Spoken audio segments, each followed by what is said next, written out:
Eh, Buenos días, compañeros, maestra. Vamos a dar instrumentos de medición sobre cómo se recolecta la información por medio de entrevistas. Los equipos son Yesenia Bautista, Juan Daniel Costich, Citlali Hurtado, Víctor Uriel Ontiveros, Francisco Ortiz Godoy, Juan Carlos Puente y su servidora Frida Sepúlveda.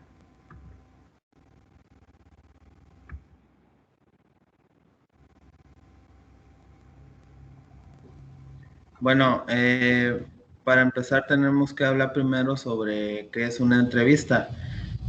Bueno, la entrevista se puede definir como una conversación que se propone con un fin determinado distinto a simplemente conversar. Se puede decir que es un instrumento técnico en la investigación cualitativa para recabar datos de un tema en específico o de un dato particular, siempre y cuando se obtenga la información adecuada. Siguiente. Bueno, las características de la entrevista son tres. Debe de contar con un entrevistador, un entrevistado y los ámbitos. Bueno, el entrevistador pues es el que apunta la conducción, intercambiando las zonas de mayor interés. Es el que elige las preguntas, es el que conduce la entrevista eh, y es el que constituye el foco de intercambio. El entrevistado es el que se enfrenta a lo planificado por el entrevistador, pues usualmente no sabe lo que se le va a preguntar, no tiene conocimiento de lo que se va a preguntar, así que suele ser improvisada o espontánea. Y en los ámbitos, lo que quiere decir es que depende del contexto específico del interés. Algunos de ellos es la clínica, la psicológica, la laboral o la periodística.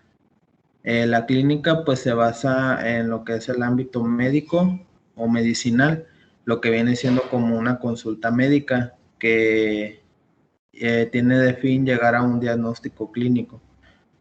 La psicológica trata más de terapias, tiene tiene lo mismo que la clínica, nomás que esto es en base para llegar a una terapia.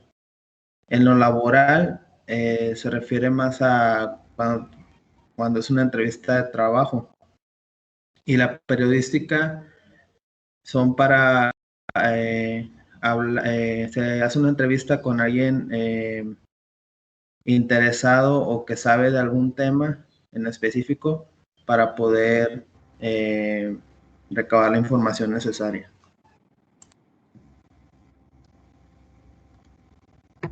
Ok. Continuaríamos empezando con los tipos de entrevistas. Tenemos dos clasificaciones y comenzamos por las que se clasificaban según el número de participantes. Está la entrevista laboral en panel, que esta se suele aplicar en un grupo de entrevistadores que pertenecen todos a la misma empresa. Esta entrevista se realiza por parte de todo este grupo de trabajadores hacia un solo candidato. Suele utilizarse para que el candidato pueda asumir un cargo laboral en la empresa. El siguiente tipo de entrevista es la laboral en línea, que es similar pero diferente a la anterior, ya que esta vez el grupo de trabajadores que entrevistan lo hacen por pautas, es decir, puede ser de diferentes puestos o de diferentes áreas de la empresa y lo entrevistan individualmente. La siguiente sería la dinámica en grupo, que en lugar de ser un solo candidato entrevistado, suelen ser grupos grandes y pueden ser entrevistados por una o más personas. de manera que se puedan ver las aptitudes de los candidatos, ya sea como el liderazgo, la creatividad, la imaginación. Este tipo de entrevistas suelen ser más competitivas, ya que todos los candidatos tienen como contacto entre ellos durante la entrevista.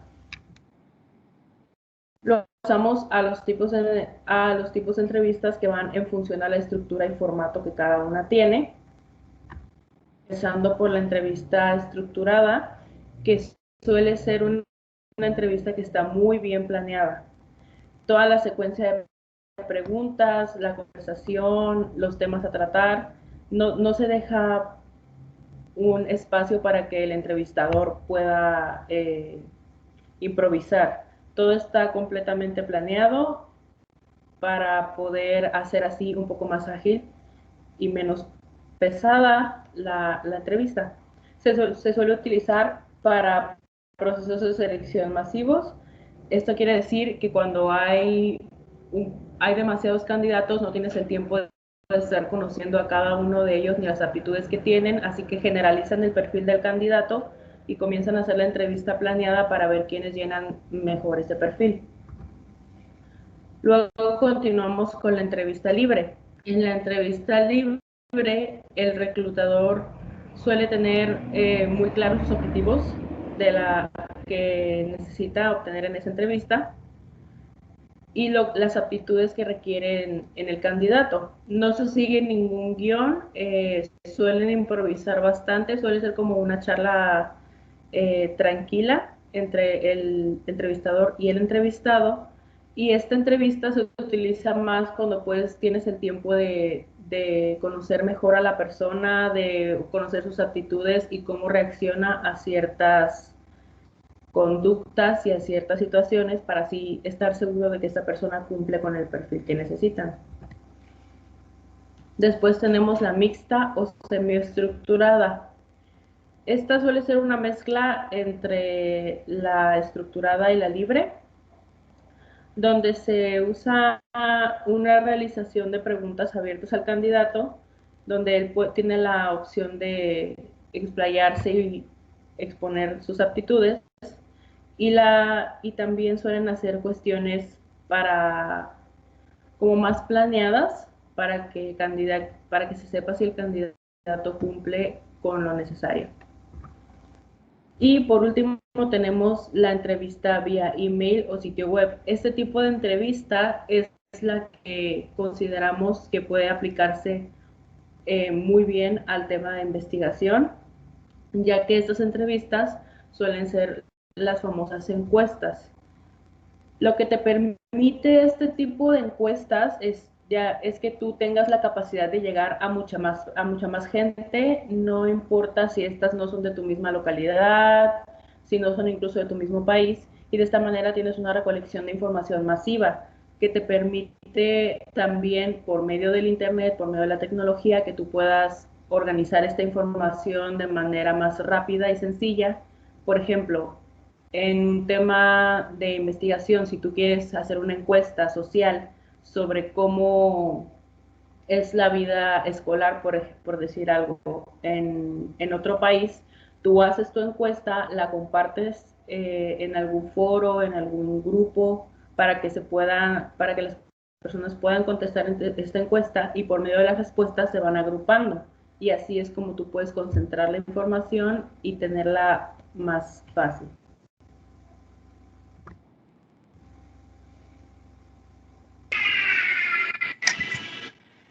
Para medir las entrevistas, se debe de elegir primero una manera de conteo, donde se miden los datos como los valores, las actitudes o tendencias, entre otros puntos importantes.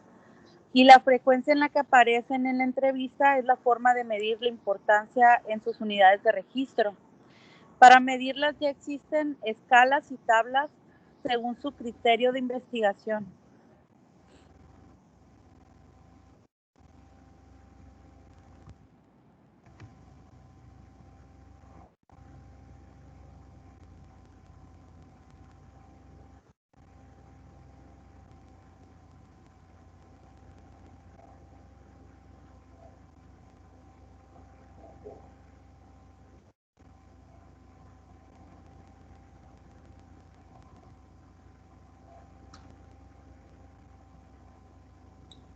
Compañero Francisco, creo que tienes apagado tu micrófono. Perdón. Bueno, pues como ya vimos anteriormente, dentro de todos los tipos de entrevistas identificamos dos estructuras principales. Principalmente tenemos la entrevista estructurada, y entre sus ventajas podemos identificar que asegura la elaboración uniforme de las preguntas para todos los que van a responder. Es una entrevista fácil de administrar y evaluar. Lleva una evaluación más objetiva tanto de quienes responden como de las respuestas a las preguntas. La información en este tipo de entrevista es más fácil de interpretar, lo que favorece un análisis más sencillo. Resultan entrevistas más cortas y objetivas. Entre sus desventajas es que llevan más tiempo de preparación y de repente un alto nivel en la estructura puede no ser adecuado para todas las situaciones.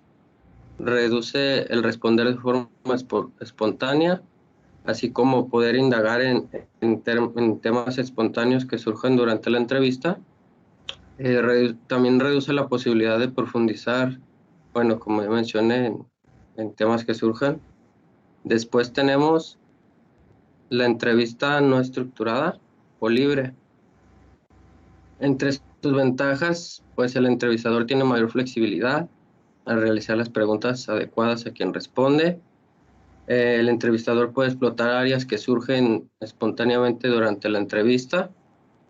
Este tipo de entrevista, al ser adaptable y libre, se genera un clima más ameno que habilita la profundización sobre los temas de interés. Entre sus desventajas es que puede llegar a abarcar una mayor cantidad de tiempo. Este tipo de entrevista requiere una gran técnica e información en el tema a tratar para poder tener argumentos y opiniones que permitan profundizar y dialogar. Y puede recopilarse información extraña o que no es de interés.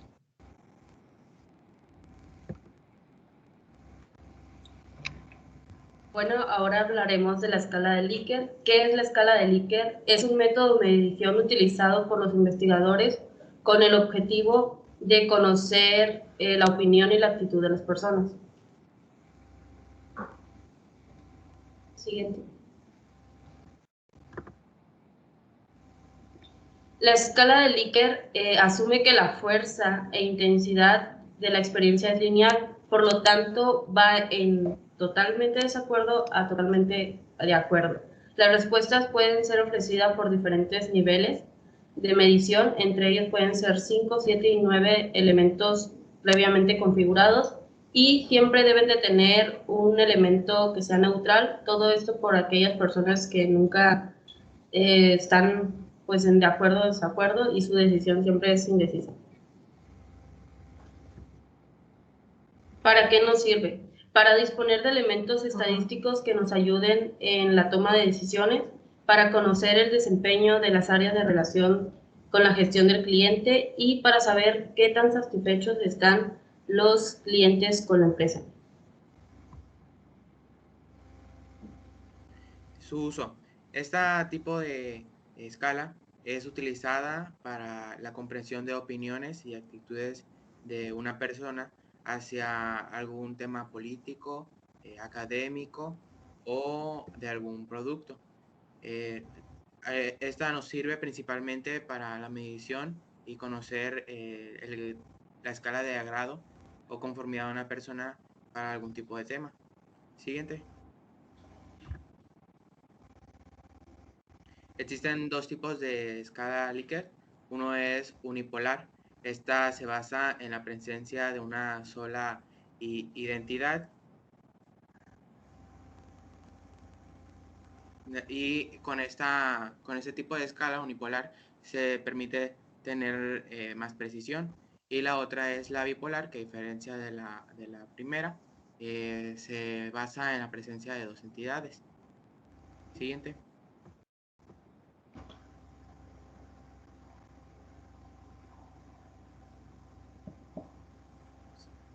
Dentro de sus ventajas, podemos encontrar 5 mayores que las desventajas. Una de ellas es que es una escala de fácil aplicación y diseño. ofrece una graduación de opiniones de las personas, produce mediciones de calidad, permite realizar los análisis necesarios para alcanzar los objetivos de la investigación y se pueden hacer comparaciones con evaluaciones anteriores. Y como lo hemos visto en el instituto, hace evaluaciones a los docentes para medir cómo han sido las clases que nos han dado, y cada año pues es algo que han mantenido para pues hacer comparaciones y ir mejorando. Dentro de las desventajas tenemos tres. Existe un sesgo en la escala, ya que las respuestas positivas siempre superan a las negativas. Hay estudios que indican que los encuestados tienden a contestar de acuerdo, ya que esto pues implica un menor esfuerzo mental. Y la tercera es que hay una dificultad para establecer la cantidad de respuestas positivas y negativas. Ahora les presentaremos cómo se hace una escala de Likert. Como ya nos han mencionado nuestros compañeros, además los ítems o los apartados de la escala se deben de relacionar fácilmente con las respuestas en la oración, sin importar la relación entre el ítem y la oración sea evidente, o sea que siempre se consiga una congruencia.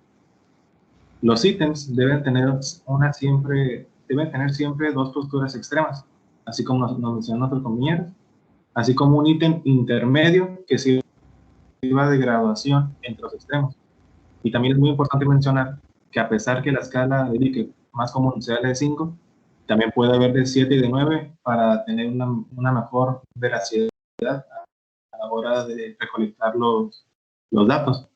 Y abajo tenemos un ejemplo de la escala más común que tenemos, que como ya sabemos, va desde totalmente de acuerdo hasta un totalmente no de acuerdo, y siempre manteniendo un punto medio donde se pueda capturar mejor los datos.